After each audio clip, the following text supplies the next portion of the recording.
சின்ன மருமகளில் அடுத்து என்ன நடக்க போகுதுன்னு வாங்க பார்க்கலாம். இங்கே சேது தமிழ் குழந்தைய பார்த்துட்டு தமிழ் தூங்குற நேரம் வயிற்றுல காதை வச்சு கேட்டு கையை வச்சும் பார்த்துட்டு அவருக்குள்ளேயே நம்ம குழந்தைய நம்ம ஒய்ஃபை நம்மளே கூட்டிகிட்டு போய் ஸ்கேன் எடுத்து பார்த்து அந்த ஸ்கேனில் நேரடியாக நம்ம பார்க்க நம்மளுக்கு கொடுத்து வைக்கலையே, இப்படி நம்ம பிள்ளையவே நம்ம தெரியாமல் பயந்து பயந்து பார்க்குற மாதிரி இருக்கே அப்படின்னு சொல்லிட்டு ரொம்பவே மனசுக்குள்ளே நினச்சி தான் குழந்தைய நினச்சி ரொம்பவே கவலைப்படுறாரு சேது. தமிழுமே அந்த நிலமையில தான் இருக்காங்க. வாய் விட்டு நம்ம வீட்டுக்கார்ட்ட நம்ம குழந்த இங்கே உதைக்குது அங்கே உதைக்குதுன்னு சொல்லி நம்ம சந்தோஷப்பட முடியலையே அவர்கிட்ட அப்படின்னு சொல்லி தமிழும் அதே நிலமையில தான் யோசிச்சுக்கிட்டு இருக்காங்க. தமிழும் சேதுவுமே ஒருத்தருக்கு ஒருத்தர் உயிரையே வச்சுருக்காங்க. ஆனால் அதை வெளியே காட்டாமல் ஈகோ அவங்கள தடுக்குது. ஒருத்தருக்கு ஒருத்தர் வெளியில் கோவத்தை காட்டிக்கிட்டு இருக்காங்களே ஒழிய, ஆனால் உள்ளுக்குள்ளே ஒருத்தருக்கு ஒருத்தர் பாசம் அதிகமாகவே தான் இருக்குது. அதை வெளியே காட்ட மாட்டேங்கிறாங்க.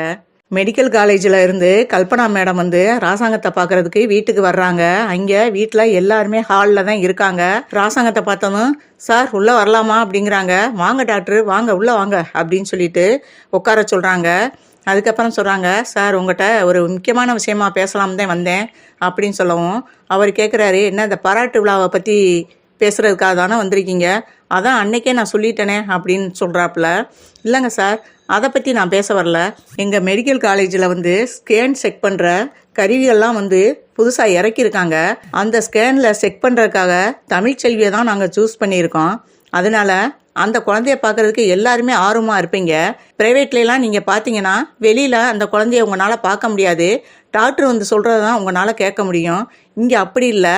இந்த கருவி நாங்கள் உள்ளே செக் பண்ணையில் நீங்களும் வெளியே இருந்து அந்த குழந்தைய பார்க்கலாம். அப்படி ஒரு கருவியை தான் இப்போ கொண்டு வந்திருக்காங்க. அதை நாங்கள் தமிழ்ச்செல்விக்கு தான் முத செக் பண்ணலாம்னு இருக்கோம். அதனால தான் அந்த விஷயத்த உங்கள்கிட்ட சொல்லிட்டு போகலான்னு வந்தேன். ஏன்னா உங்கள் குடும்பத்துலேயும் எல்லாருக்கும் ஆசை இருக்கும்ல. அதனால் இது ஒரு அரை மணி நேரத்து வேலை தான். நாங்கள் செக் பண்ணையில் நீங்கள் குடும்பத்தோடு பார்க்குறாந்தா வெளியிலேருந்து நீங்கள் பார்க்கலாம் அப்படின்னு சொல்கிறாங்க. இதை கேட்டு ஆத்தா ரொம்பவே சந்தோஷப்படுறாங்க. என்ன டாக்டர் சொல்கிறீங்க, அப்படியெல்லாம் கருவி இருக்கா அப்படின்னு கேட்குறாங்க ஆச்சரியமா. ஆமாம், எவ்வளவோ சிஸ்டம்லாம் வந்துருச்சு அப்படின்னு சொல்கிறாங்க. அப்படியா ராசாங்கம், இதை கேட்கையில் ரொம்ப சந்தோஷமாக இருக்குப்பா.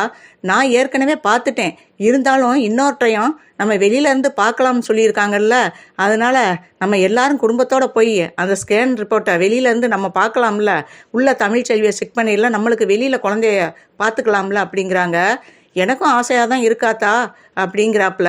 அப்போ சேது ராசாங்கத்தை பார்த்து சொல்கிறாரு, அப்பா நம்ம வேணா போய் பார்க்கலாம்ப்பா, எனக்கும் என் குழந்தைய பார்க்க ஆசையாக இருக்குது அப்படிங்கிறாப்புல. இதை ராசாங்கமும் ஆத்தாவும் ஷாக்காகிறாங்க. என்ன ஒரு மூச்சு என் குழந்தையே இல்லைன்னு சொல்லி வெளியே அனுப்பி விட்டுட்டு இப்போ என் குழந்தைய பார்க்கணும் போல இருக்குன்னு சொல்கிறானே அப்படின்னு சொல்லிட்டு, ஏயா நீ ஆசைப்பட்டேல, அப்புறம் என்ன, நம்ம குடும்பத்தோடையே போய் அந்த ஸ்கேன் ரிப்போர்ட்டை நம்மளும் பார்ப்போம் அப்படிங்கிறார் ராசாங்கம். இதை கேட்டு சேது ரொம்பவே சந்தோஷப்படுறாரு. அதை கேட்டுக்கிட்டே இருந்த சாவுத்திரி, தாமரை, ஈஸ்வரி, சித்ரா எல்லாருமே ஷாக் ஆகுதுங்க. என்ன ஒரு மூச்சு அந்த குழந்தைய என் குழந்தை இல்லைன்னு சொல்லிட்டு அவளை அவுட் ஹவுஸில் தங்க வச்சுட்டு இப்போ என் குழந்தைய பார்க்க ஆசையாக இருக்குங்கிறான். போகிற போக்க பார்த்தா அந்த குழந்தைய வச்சே இவங்க 2 பேரும் ஒன்று சேர்ந்துருவா போல, பத்தாவதுக்கு இந்த வீட்டுக்குள்ளேயும் வந்துருவா போலையே தமிழ் அப்படின்னு சொல்லி இதுகளுக்குள்ள பேசி எல்லாருமே கடுப்பாகுதுங்க. சரியா ராசாங்கம், நம்ம எல்லாரும் போகலாம் அப்படின்னு சொல்லிக்கிட்டு இருக்கையில அப்போதான் கல்பனா மேடம் சொல்கிறாங்க, நான் தமிழ்ச்செல்வியை முன்னாடி கூட்டிகிட்டு போகிறேன், நீங்கள் எல்லாரும் வாங்க.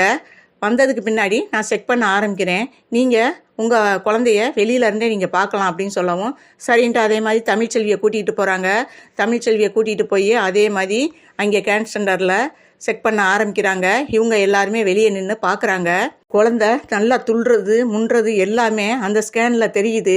அப்போ தான் ஆத்தா சொல்கிறாங்க, சேது உன் குழந்தை எப்படி முண்டுதுன்னு பாரு, அங்கே பாரு துடிப்பு எப்படி துடிக்குதுன்னு பாரு அப்படின்னவும் அதை பார்த்து ரொம்பவே சந்தோஷப்படுறாங்க. சேதுக்கு மனசுக்குள்ளே அவ்வளோ ஒரு சந்தோஷம் தாங்க முடியலை. ஸ்கேன் போட்டு பார்க்கையில் நம்ம குழந்தைய பார்க்கணுமேனு ஆசைப்பட்டோம். நல்ல வேளை கல்பனா மேடத்தினால அந்த ஆசை நம்மளுக்கு நிறைவேறிடுச்சு அப்படி நினச்சிக்கிட்டு இருக்கையிலேயே அங்கேருந்து டாக்டர் வெளியே வராங்க. என்ன குழந்தைய நல்லபடியாக பார்த்துட்டிங்களா அப்படின்னு சொல்லிட்டு இன்னொரு சந்தோஷமான விஷயத்த உங்களுக்கு சொல்ல போகிறேன் அப்படிங்கிறாங்க.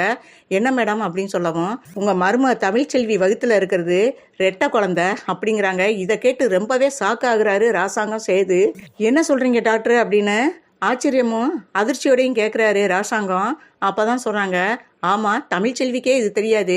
இப்போ தமிழ்ச்செல்விக்கு நான் சொன்ன பிறகு தமிழ்ச்செல்வியே ரொம்ப சந்தோஷப்பட்டாங்க அப்படின்னு சொல்லவும், அதுக்கப்புறமே ஆத்தா சொல்கிறாங்க, இது எனக்கு ஏற்கனவே தெரியும். அவள் சின்ன பிள்ளை ரெட்டை குழந்தைன்னா பயந்துருவான்னு நான் மறைச்சிட்டேன் அப்படின்னு சொல்லவும், இதை கேட்டு ரொம்பவே சேது சந்தோஷப்படுறாரு.